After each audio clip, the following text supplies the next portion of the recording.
gérer les méthodes. Alors j'ai pris des documents à la Bibliothèque nationale à Paris, des témoignages des conquérants de l'époque, des conquérants français. D'abord, des extraits du bréviaire que l'on avait remis aux officiers et soldats qui s'en allaient en Afrique. Cela s'appelait « Aperçu historique, statistique et topographique sur l'état d'Alger ». Voici quelques-uns de ces extraits. Ces contrées sont des terres vacantes, abandonnées aux mauvaises herbes par la paresse et l'indolence des morts. Les femmes du pays sont livrées par la paresse des Arabes, qui passent toute leur vie à fumer, à la turpitude de mœurs extrêmement relâchées. Elles n'ont pas de religion. Beaucoup doutent qu'elles aient une âme immortelle et croient qu'elles ne sont faites que pour la reproduction. Le climat aidant, les femmes sont nécessairement disposées au plaisir. Alors, allez-y, des terres vacantes et des femmes consentantes qui n'attendent que les soldats français. Et puis, à côté, j'ai vu d'autres documents qui marquent l'étonnement des officiers français qui débarquaient en Afrique. C'est Campagne d'Afrique en 1830 par un officier du corps expéditionnaire. Cette terre, qu'on avait présentée comme sauvage et inhabitée, est couverte de jolies maisons de campagne entourées de jardins. Toutes sont bâties sur des hauteurs dont les mouvements onduleux contrastent tout à fait avec l'aridité des côtes de Provence. La végétation y est superbe, et partout des sources et des courants d'eau fécondent la terre. Les fruits y sont en abondance, un grand nombre d'aqueducs amènent les eaux jusqu'à la capitale.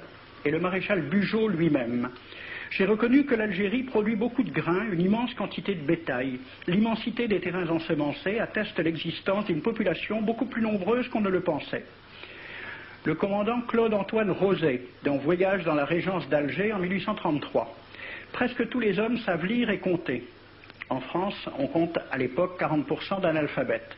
Ainsi, les soldats qui débarquent sont en général moins instruits que les sauvages qu'ils viennent civiliser. Le ministre de la guerre de l'époque, il s'appelait Girard. Il faut se résigner à refouler au loin, à exterminer même la population indigène. Le ravage, l'incendie, la ruine de l'agriculture sont peut-être les seuls moyens d'établir solidement notre domination. Savary, duc de Rovigo, apportez des têtes, bouchez les conduites d'eau avec la tête du premier bédouin que vous rencontrerez, au nom bien sûr de la civilisation. Christian, dans l'Afrique française, un détachement de l'armée parti d'Alger surprend la tribu désarmée des Olifias et massacre sur le champ tous les hommes, femmes, enfants, sans distinction. On parlera de 12 000 morts.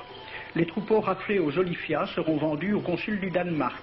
Quant au reste du butin, il fut exposé au marché de Babazoun. On y voyait des bracelets de femmes, encore attachés à des poignets coupés, et des boucles d'oreilles pendant à des lambeaux de chair, au nom de la civilisation. Le colonel François de Montagnac. Selon moi, toutes les populations qui n'acceptent pas nos conditions doivent être rasées. Tout doit être pris, saccagé, sans distinction d'âge et de sexe. L'herbe ne doit plus pousser là où l'armée française a mis le pied. Saint-Arnaud, il était commandant et c'était aussi un mari très attentionné. Il écrit à sa femme « Chère Louise, je suis bivouaqué par une chaleur de 40 degrés au milieu de 20 villages superbes qui ne se sont jamais bien soumis. Je leur ai donné jusqu'à ce soir pour payer les impôts et les amendes que je leur inflige. S'ils ne s'exécutent pas, j'enverrai 3 colonnes brûler tout. » En juin 1845, la tribu des Ouled Riha, chassée de ses douars par les détachements incendiaires du colonel Pélissier, se réfugie dans des grottes de montagne. Ordre du maréchal Bugeaud. Si ces gredins se retirent dans leurs cavernes, imitez Cavaignac aux Béha, fumez-les à outrance comme des renards. Voici le récit d'un témoin, français bien sûr. Voir au milieu de la nuit, à la faveur de la lune, un corps de troupes françaises occupé à entretenir un feu infernal. Entendre les sourds gémissements des hommes, des femmes, des enfants et des animaux, le craquement des rochers calcinés s'écroulant. Le matin, quand on chercha à dégager l'entrée des cavernes, gisaient des bœufs, des ânes, des moutons. Parmi les animaux, entassés sous eux, on trouvait des hommes, des femmes, des enfants. J'ai vu un homme mort, le genou à terre, la main crispée sur la corne d'un bœuf. Devant lui était une femme tenant son enfant dans ses bras. Cet homme avait été asphyxié au moment où il cherchait à préserver sa famille de la rage de cet animal. On a compté 760 cadavres. Le 8 mai 1845, Saint-Arnaud découvre 500 Algériens qui s'abritent dans une grotte entre Ténès et Mostaganem. Saint-Arnaud ordonne à ses soldats de les emmurer vivants. Il écrit « Je fais boucher hermétiquement toutes les issues et je fais un vaste cimetière.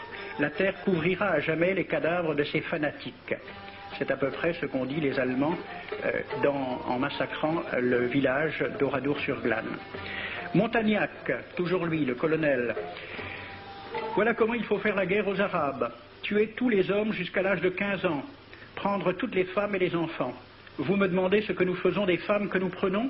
On en garde quelques-unes comme otages. Les autres sont échangées contre des chevaux et le reste est vendu à l'enchère comme bête de somme. Toujours au nom de la civilisation. Nous rapportons un plein baril d'oreilles récolté pair à pair sur les prisonniers. Il contient même celle d'un de nos 58 gendarmes morts de maladie. 2 pièces de 100 sous ne sont pas à dédaigner. Le maréchal Soult, ministre de la guerre, répondant à des questions à la Chambre des députés. En Europe, un tel acte serait horrible et détestable. En Afrique, c'est la guerre même. C'est la guerre même, c'est du moins ce que dit le ministre français, mais en face, voici un décret pris par l'émir des Arabes, l'émir Abdelkader. Tout Arabe qui amènera vivant un soldat français recevra pour récompense la somme de 8 douros.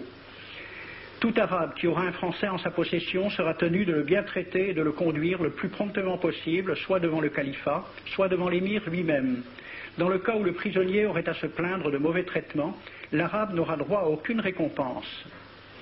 À la lecture de ce décret, question d'un soldat algérien, quelle récompense pour un prisonnier vivant? L'émir répond 8 douros. Et pour une tête coupée, l'émir répond 25 coups de bâton sur la plante des pieds. De quel côté était la civilisation? J'ai donc fait ce film avec les citations et des dessins et gravures qui étaient à la Bibliothèque nationale à Paris, et j'ai proposé le film à la Ligue de l'enseignement pour qu'il soit projeté dans les lycées et collèges de France et de Navarre. La Ligue de l'enseignement l'a refusé avec cette appréciation. Quoique très correctement réalisé et basé sur des documents indiscutables, ce film va à l'encontre de toutes les idées qui servent de base à l'enseignement de la pénétration française en Afrique du Nord, ce qui rend sa diffusion impossible. C'était reconnaître que l'enseignement n'avait pas pour but l'éducation, c'est-à-dire l'ouverture vers la réalité, mais l'endoctrinement au service d'une idée politique. Ici,